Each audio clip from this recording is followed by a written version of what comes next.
Hi, and thank you very, very much for letting me do this in English. And it's really exciting to have an actual live audience as well as a virtual one. This is the first for me in, I think, 18 months, so apologies if I'm rusty. Also, if you see me look at my phone, that's where my notes are. I'm not being super millennial about things. So, this is the story of the cookie, which tends to be the story of internet tracking and how the internet that was meant to free us all up and decentralize everything created these information monopolies. When we hear this story, we tend to start in the Google and the Facebook era and talk about how they always intended to have this hypergrowth and have all of this. But there's actually an older story of the internet and how the actual architecture of the internet and the web was made. And it's a much more idealistic story, but it's the story of how we ended up with the only way to track and to follow and to have identity on the internet to be through the seemingly very harmless cookie, which is, after all, just a little tiny file on your computer in your browser that really looks quite harmless on its own, but the consequences of which are that data and identity accumulate to big players. And so I want to try and tell the earlier bit of that story, because in reality, no one really built the internet. And as much as we in Britain like to say Tim Berners-Lee invented the web, which he did, to be fair, he didn't really invent what the web became. And that's because the internet was invented, such as it was, in 1969. And it was a US DARPA, Defense Advanced Research Projects Agency funded project with the super ambitious goal at that time of joining up 4 universities. And so, this was an era where computers were the size of a room. DARPA was helping fund US kind of civilian research into sort of physics and, maths projects and this kind of thing. And the main aim of the sort of senior academics who were asking for more DARPA funding wasn't that they wanted to go, hey, we want to create this global network that's going to make it, really easy to flirt with someone from Russia, who you think is, an attractive woman the next town over. We want more computers. We've got long queues for people to use our computers, and we want a graphics specialist computer that can do, sort of that kind of calculus rather than traditional calculus. Whereas DARPA said, we won't give you more computers, but we'll let it join up so that you can sometimes use Stanford's instead of using your own. Now, this was sort of an ulterior motive. What DARPA wanted was to look for forms of network technology that were more robust, sort of apocryphally, but actually this bit's true, so that they had more robust communication networks in case of things like nuclear war. The way connections worked at the time literally was, if you were phoning someone, the operator would hook you up, and then those bits of cable were kind of yours for the duration of a phone call or for the duration of sending a file. There were some specialist networks like flight booking, etc. What they were trying to develop was the idea of packets, which is you break everything up into tiny bits, they could all flow down different cables, and then they reassemble it all at the other end. So the internet was never meant to be some network of last resort that would be how the nukes would fire. But if you've got to test a new thing, you don't test it on anything to do with missiles. So some academic sort of esoteric interests was a good thing. And so they get the funding, and then it all gets kicked down to basically the graduate students, because anything that senior academics don't care about gets kicked down to graduate students. And so it was a bunch of graduate students that built the basic rules for ARPANET. And so they came up with various quite good principles, because they had known they might want to extend it. It could easily, the internet, or ARPANET as it was called then, could grow to as many as 30 computers. So they needed it to be able to scale a bit. And so the sort of clever decision they made was that the network wouldn't care what was floating along it. It wouldn't care whether you were trying to send back a transmission or send a request or a command.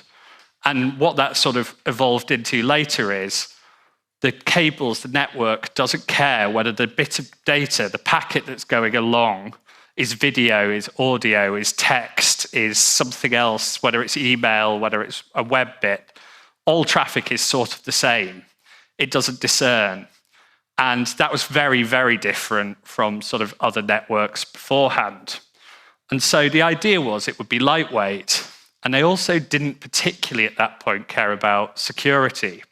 Security in that era was sort of dealt with at the computer level. There were only a few people with any kind of logins. If people saw something a bit weird had gone down on their computer, and this happened, and I've interviewed, the odd thing is, because it was 1969 and it was young people doing it, almost everyone who helped found the internet is still alive. And so someone was messing around. Their head of department would get a phone call the next day going, who was logged on your computer last night? Can you kick them off? And so what we sort of find it difficult to think is that that sort of grew out quite slowly among these trusted universities, a few private businesses, there are a few US government institutions, and the internet grew very sort of steadily after that. It's sort of from 69 till the 80s, it went up to a few thousand. You know, the Queen quite famously sent an email in 1978, but it was still quite esoteric around 1990 to be on the internet. There were about 1 million computers on the internet by 1990. It was sort of clear by then quite a lot of the architecture was creaking, but that's just as it's accelerating. And it's quite hard to build a spaceship. It's much harder to build a spaceship once it's already in space. And this is sort of what we're having to do with the internet. And so to get a sense of it, and why some of these decisions ended up odd, when they started sort of working out web addresses, or what we now call DNS, they literally just had what was called a hosts file, which was a text file. And that was maintained by one guy. And if a new computer was added onto the network, or a new device of really any sort, routers and such like, they phoned him up and he would manually add it to the list. That started to become quite annoying for the guy. And so they came up with something that would sort of automatically look for them and assign addresses.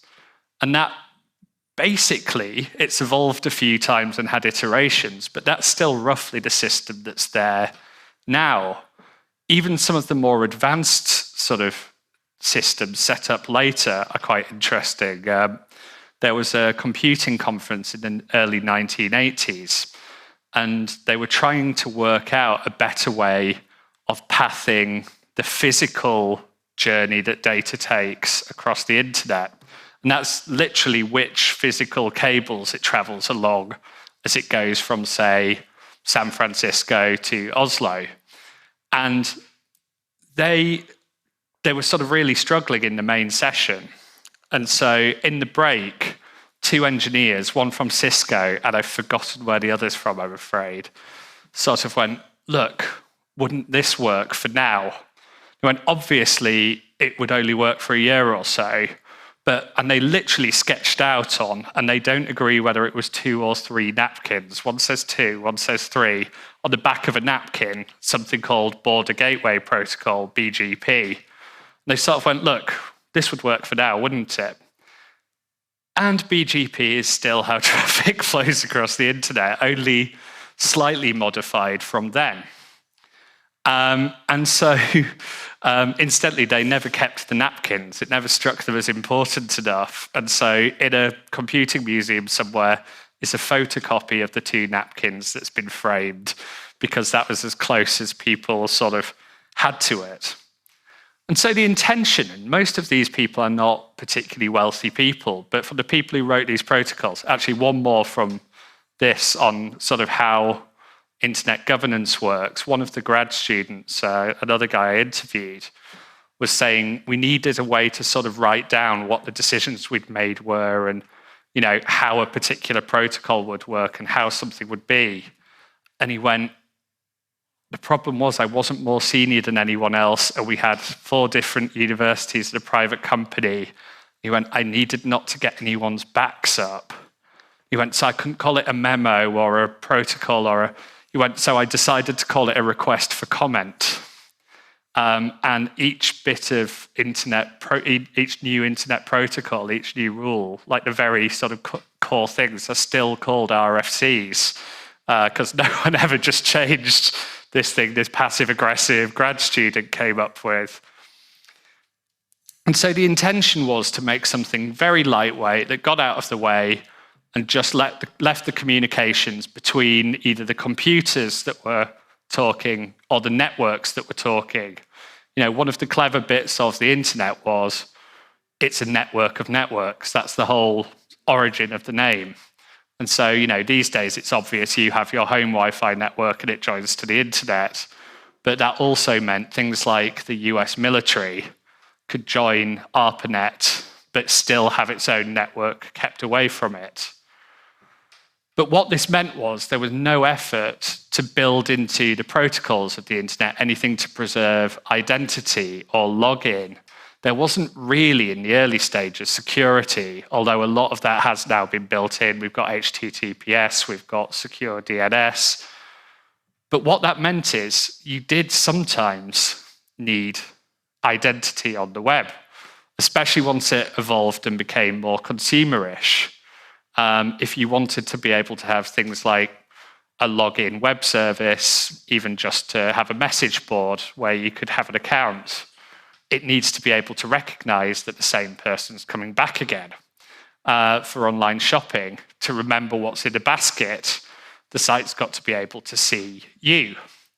And so cookies were the fix that came up to do that. But then as soon as you've got the concept of identity, it's clear people are going to want to use it for all sorts of things. And ad tracking is obviously one of them, and not necessarily intrinsically malicious. None of this is necessarily intrinsically malicious. I think that's a large part of my point and my argument.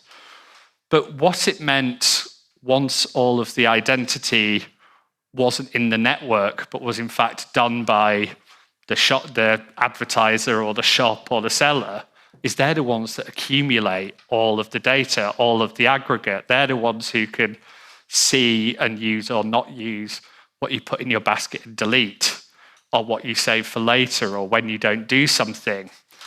And so by choosing not to go into identity, by choosing to be lightweight, by taking the quite utopian choice, and actually maybe the only choice to make a network that would scale in the way it did, they sort of inevitably led to the creation of something like cookies in the browser, which in turn made inevitable data monopolies.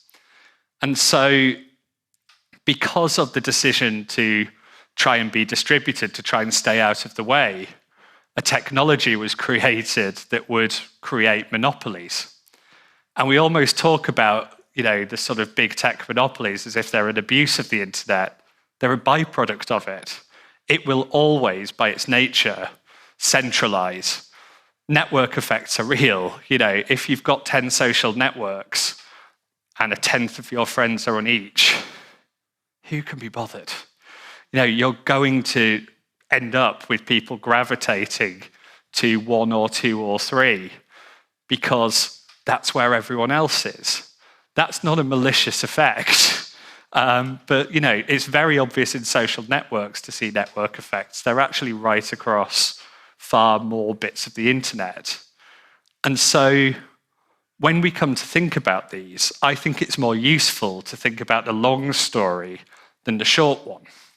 Because the short story tells you, well, Mark Zuckerberg's not necessarily a very trustworthy character.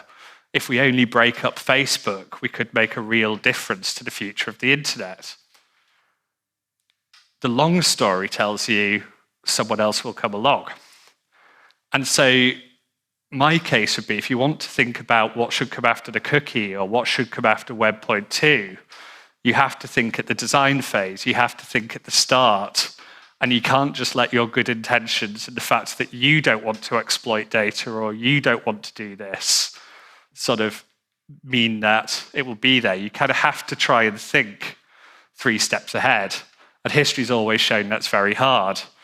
I think the other solution, and everyone likes to think in technological terms in this world, what's the next generation of tech is, what are the regulatory things we can do to manage the natural forces of tech? The internet is not the first centralizing force in history. The factory is a centralizing force. If you were a textile worker, you used to work at home. You used to produce at home, it was skilled. Factories centralized it. Much more efficient, much more productive, much less power and rights for the worker, and less income. And that created the trades union movement. It created child labor laws. It created health and safety laws. The factory didn't naturally enrich everyone. The factory naturally enriched its owner. And we made the state distribute the benefits fairly. The internet is clearly generating wealth, and it's up to the state and to the public to distribute the results fairly and to also limit the harms that can be done. We did it in industrialization. We did it in the sort of mid-20th century. We can do it again. And so I'll leave at that. I hope that sort of provokes some thought.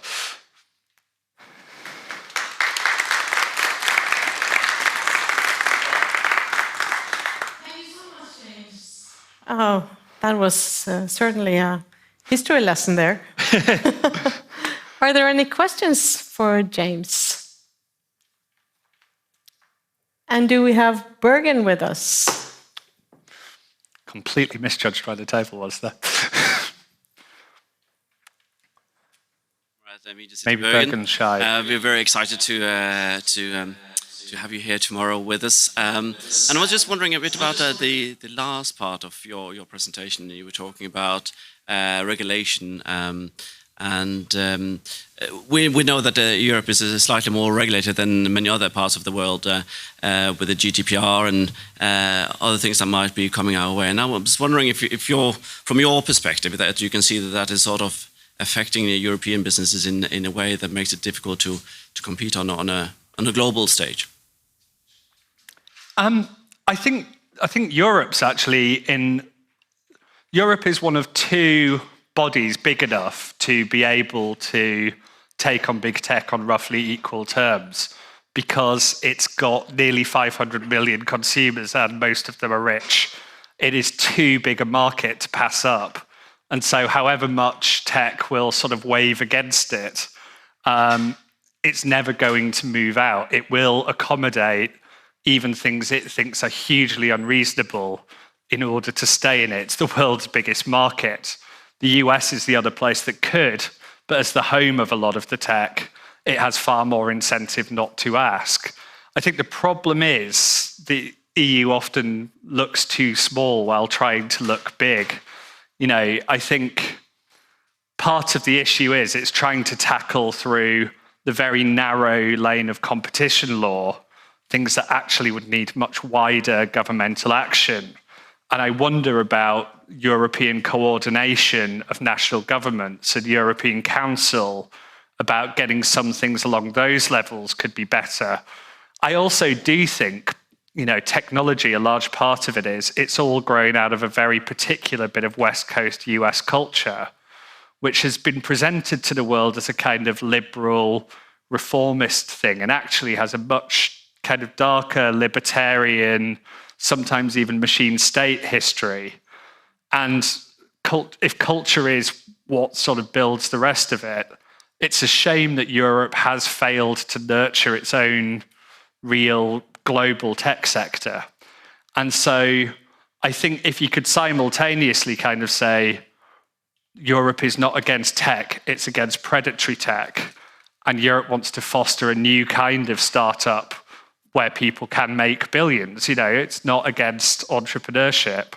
I think it could do that, but I think that would be a clever and much more difficult game than the one it's playing.